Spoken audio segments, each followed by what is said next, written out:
una ola de pensamiento y energía.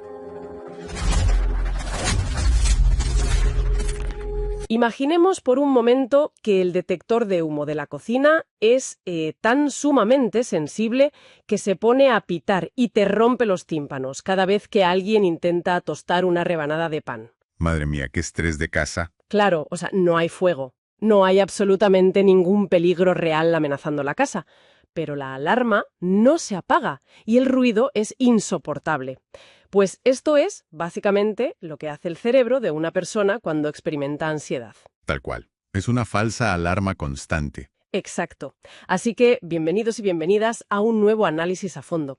Nuestro objetivo hoy es desmitificar la ansiedad y el miedo. Y para ello hemos reunido una pila de fuentes fascinantes. Sí, tenemos material de primera, artículos médicos súper detallados de Mayo Clinic y el manual MSD, guías de psicología clínica y un estudio neuroanatómico interesantísimo de la Universidad de Marburgo. Eso es. Vamos a explorar la maquinaria de ese detector de humo, qué herramientas reales y basadas en la evidencia existen para controlarlo y en qué punto es absolutamente crucial buscar la ayuda de un profesional. Porque, a ver, entender esa maquinaria cambia por completo la perspectiva. La intención de nuestra inmersión de hoy no es dar la típica lista de trucos rápidos, sino comprender el porqué biológico. Claro, ir a la raíz del asunto. Exacto. Cuando uno comprende que la ansiedad intensa no es un fallo de carácter ni una falta de voluntad, sino una cascada biológica muy concreta, pues se fomenta un enfoque mucho más compasivo hacia la propia salud mental. Totalmente.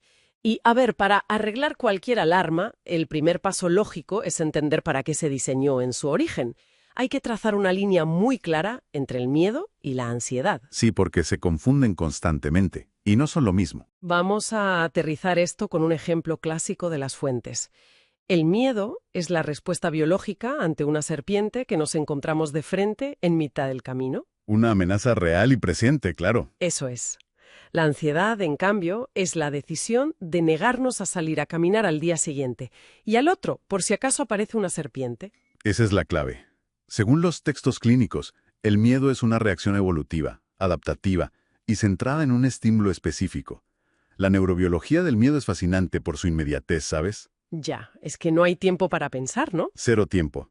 Ante esa serpiente real, el cerebro activa instantáneamente el sistema nervioso simpático.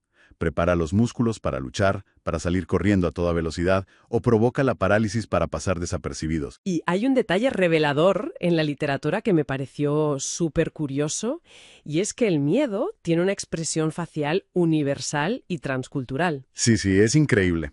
Cualquier ser humano en cualquier rincón del planeta, incluso personas que han nacido ciegas y que nunca en su vida han visto un rostro asustado, muestran exactamente la misma contracción muscular facial ante un peligro inminente. O sea que viene de fábrica.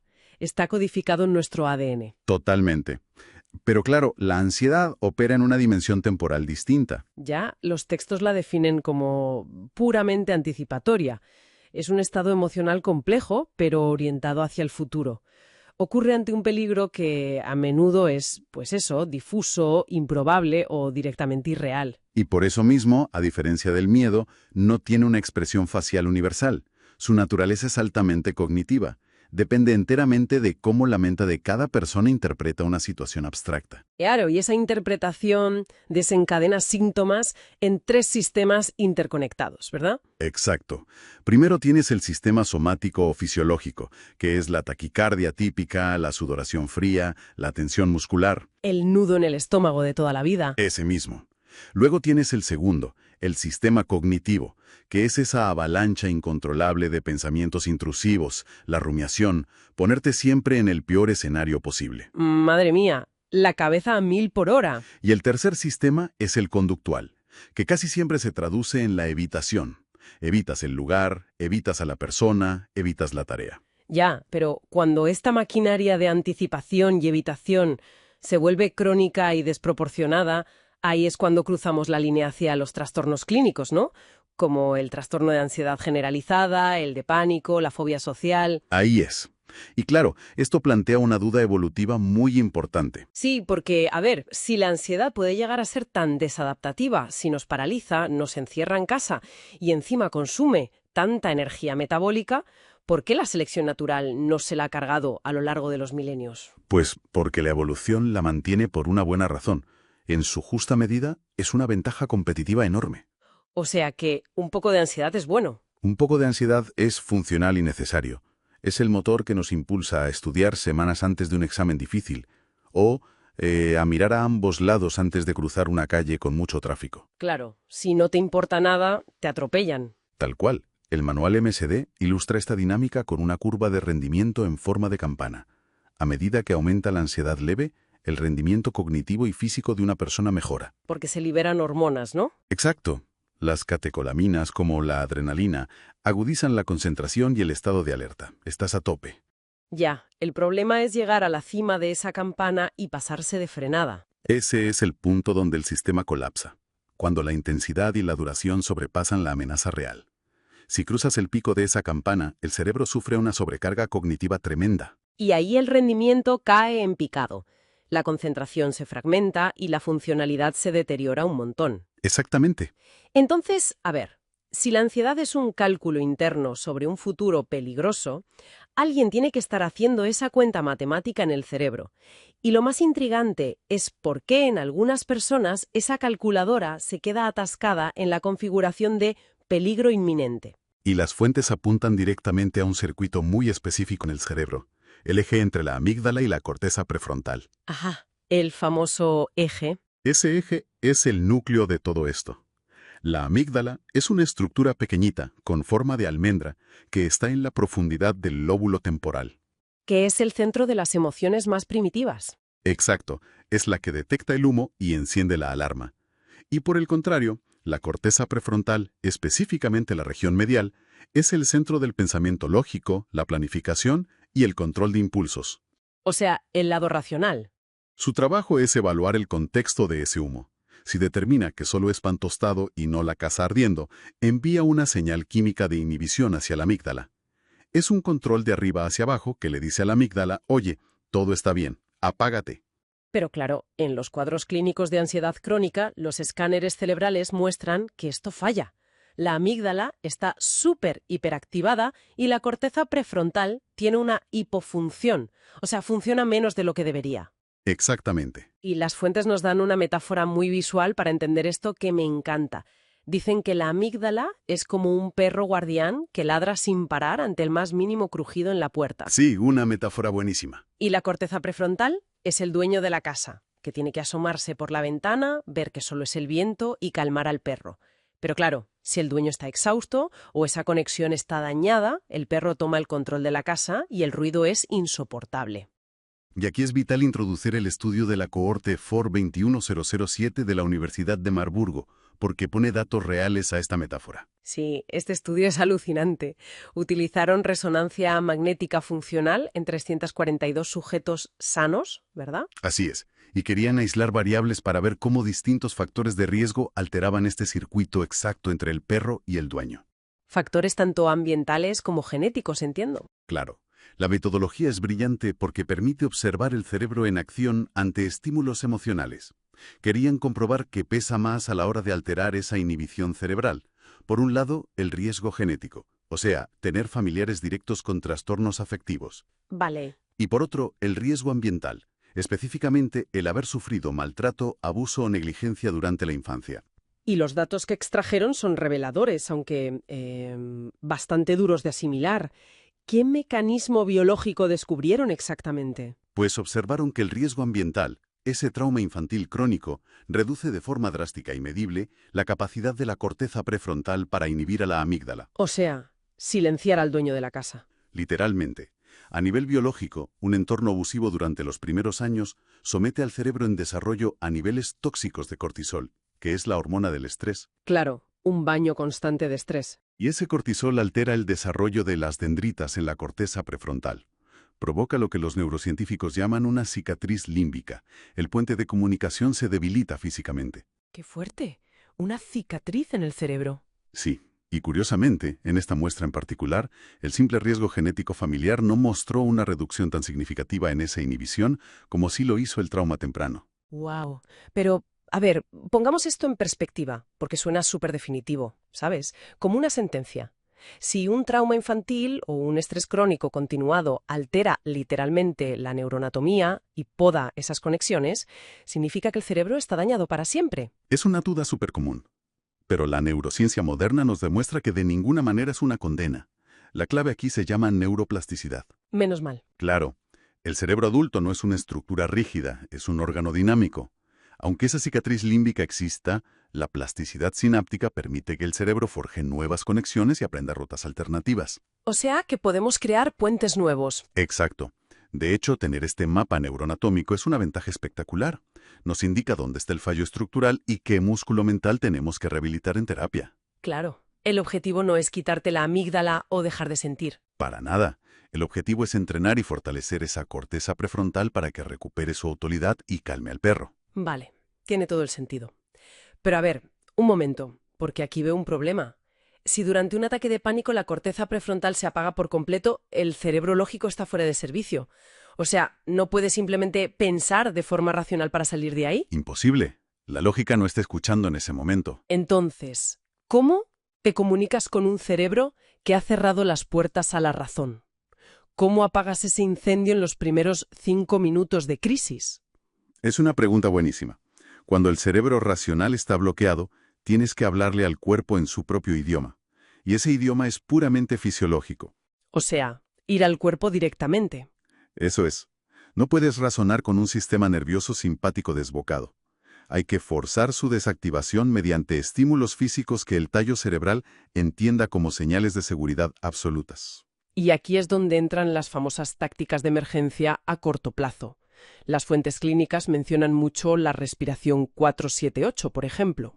Una técnica súper efectiva. Consiste en inhalar durante 4 segundos, retener el aire durante 7 segundos y, lo más importante, exhalar muy, muy lentamente durante 8 segundos. Sí.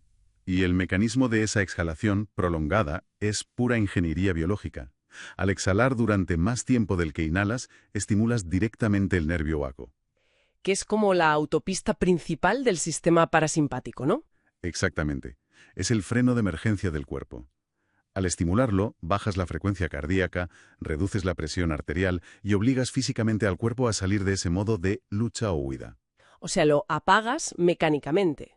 Otra herramienta que me parece fascinante es la técnica de anclaje, el famoso grounding 5-4-3-2-1. Muy útil también para salir del bucle. Claro, te fuerzas a nombrar en voz alta 5 cosas que ves en la habitación, 4 que puedes tocar, 3 que escuchas, 2 que hueles y 1 que saboreas.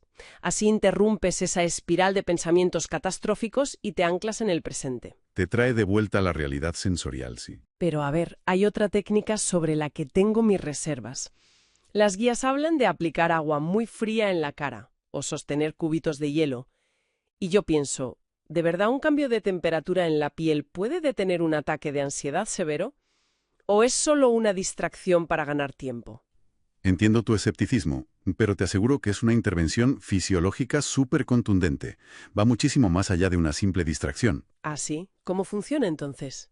Pues al aplicar frío extremo, especialmente alrededor de los ojos y las mejillas, activas un remanente evolutivo que compartimos con otros animales, el reflejo de inmersión de los mamíferos. ¡Wow! En plan como las focas o los delfines. Tal cual. Cuando los receptores térmicos del rostro notan una caída tan brusca de temperatura, el tronco del encéfalo asume que te has sumergido en aguas profundas y muy frías. ¡Ostras! Y entonces inmediatamente ordena una bradicardia extrema.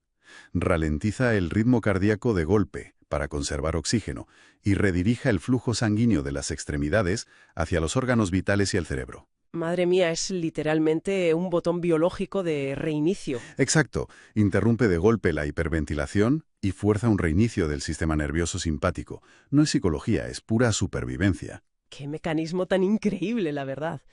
Y hay otra táctica muy rápida que me llamó la atención. Nombrar la emoción en voz alta. Decir simplemente, estoy sintiendo ansiedad ahora mismo. Parece demasiado básico, ¿verdad? Sí, parece casi redundante, pero resulta que el efecto neurológico es profundo.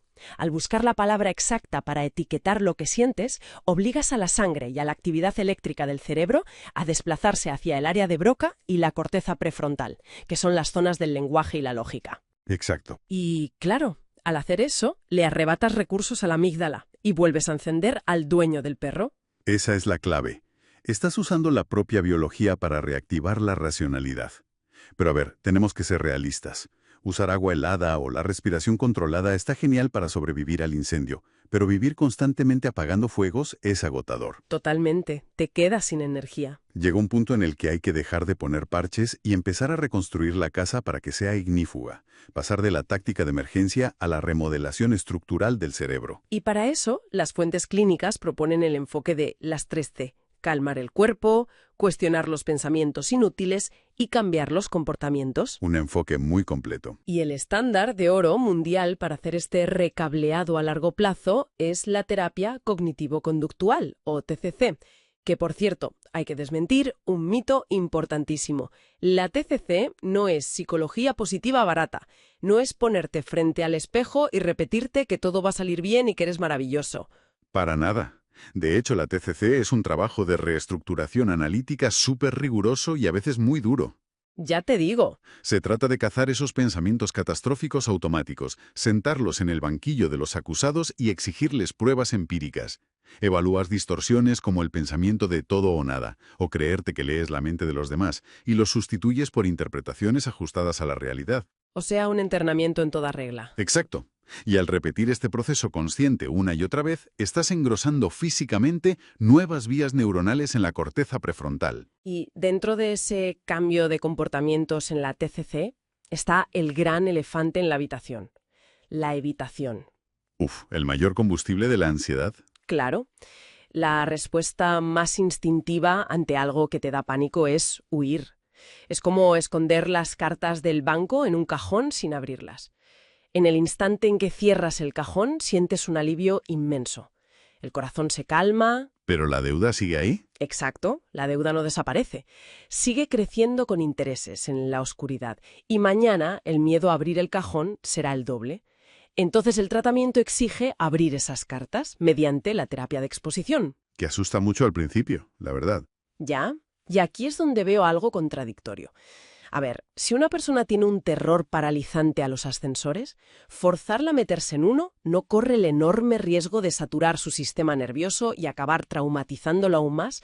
¿Cómo evitas que el instinto de fuga gane la batalla? Es una pregunta vital porque esa es precisamente la fina línea entre sufrir un trauma repetido y hacer una exposición terapéutica bien diseñada. El secreto neurobiológico de la exposición se llama aprendizaje inhibitorio. ¿Aprendizaje inhibitorio? Sí. Durante décadas se creía que exponer a alguien a su miedo servía para que se acostumbrara. Creían que el recuerdo del miedo se borraba con el tiempo. Vale. Pero hoy sabemos que el cerebro rara vez borra un archivo de peligro. Lo que hace la exposición en realidad es construir un recuerdo completamente nuevo, paralelo y más fuerte. O sea, no borras el terror al ascensor, sino que creas un archivo nuevo con más peso que dice: el ascensor es seguro. Exactamente. Imagínate el proceso. La persona entra en el ascensor. Su corazón se pone a 120, la amígdala grita que van a morir. El instinto es salir corriendo en la siguiente planta. ¿Lógico? Si huye en el pico de miedo, le confirma al cerebro que había peligro. Pero, guiado por un terapeuta, se queda. Acepta el malestar y no escapa. Tiene que ser durísimo aguantar ahí. Lo es. Pero después de varios minutos, por puro agotamiento biológico, el sistema simpático simplemente no puede mantener ese nivel de activación brutal. La ansiedad empieza a bajar de forma natural. Porque te quedas sin gasolina, básicamente. Exacto. Y en ese momento de descenso, la corteza prefrontal archiva el nuevo aprendizaje. Estuve en esa caja cerrada. Los síntomas fueron aterradores, pero no perdí el control. No me desmayé y sigo vivo. ¡Wow! Con repeticiones graduadas, esta nueva red neuronal se vuelve más gruesa y rápida que la del miedo original, inhibiéndola antes de que desencadene el pánico. ¡Qué pasada de mecanismo!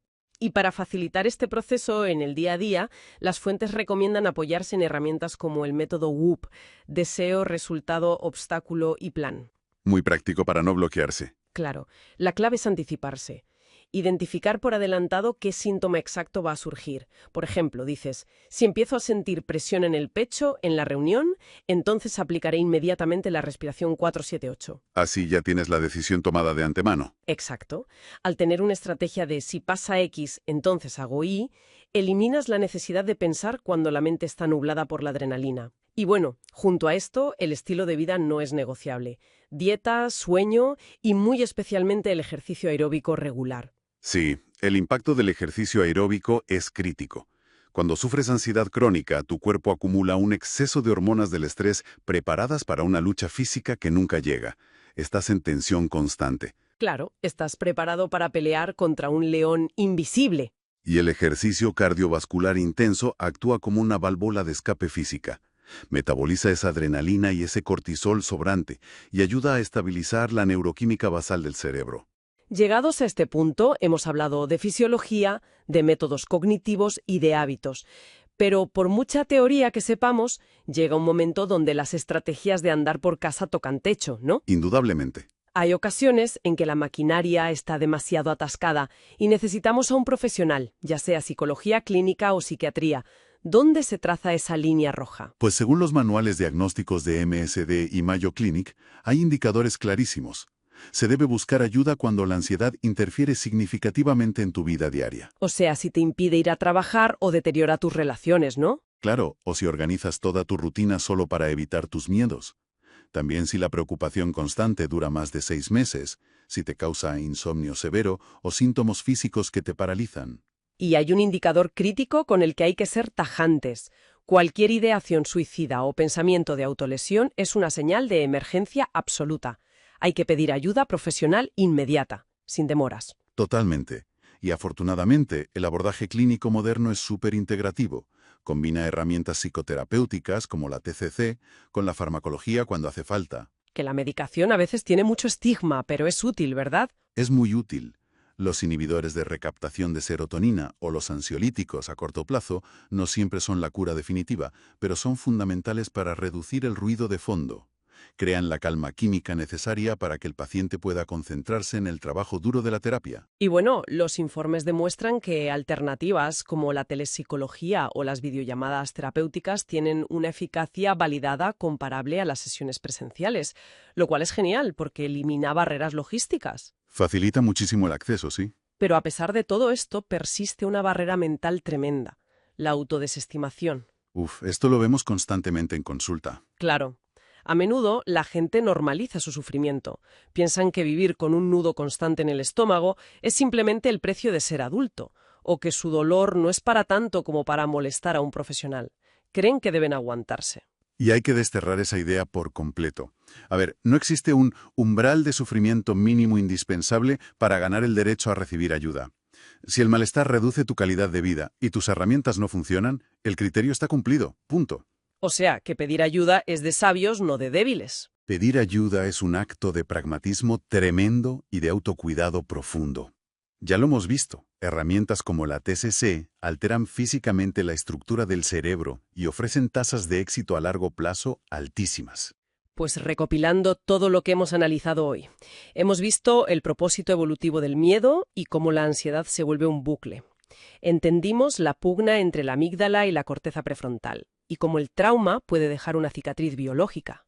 Y hemos explorado hacks fisiológicos intensos como la respiración vagal y el hielo, y la reestructuración a largo plazo con la TCC y la exposición. Todo rematado con la claridad de que buscar ayuda clínica es la decisión más inteligente. Y ojo, que este conocimiento no es solo para quienes sufren un trastorno diagnosticado. Entender tu neurobiología te da una ventaja inmensa ante cualquier periodo de alta presión o incertidumbre vital. Totalmente. Y precisamente hablando de entornos de alta presión, quiero dejar sobre la mesa una reflexión final provocativa que se desprende de todo esto. Hemos definido la ansiedad aguda como la anticipación constante y errónea de una amenaza futura. Sí. Si analizamos la estructura del mundo moderno, con su ciclo de noticias 24 horas, redes sociales diseñadas para indignarnos y un flujo incesante de notificaciones en el bolsillo. Ya veo hacia dónde apuntas. Todo ese ecosistema tecnológico funciona, a nivel neurobiológico, como una gigantesca máquina artificial de simulación de amenazas. Cada notificación, tu amígdala la interpreta como un crujido en la maleza. Exacto. Es una lluvia constante de microalertas. Y cabe preguntarse, ¿es posible que nuestros cerebros, perfeccionados durante millones de años en la sabana para detectar depredadores ocasionales, simplemente no tengan el hardware necesario para procesar un entorno digital que nunca duerme y que nos grita peligro inminente a cada segundo? Es una reflexión espectacular. Nos exigimos estar en calma en un mundo diseñado para alarmarnos. Nos esforzamos un montón por silenciar nuestra alarma interna, pero igual deberíamos empezar a ventilar el humo artificial del que hemos llenado nuestra propia cocina. Muchísimas gracias por acompañarnos en este análisis. Hasta la próxima inmersión.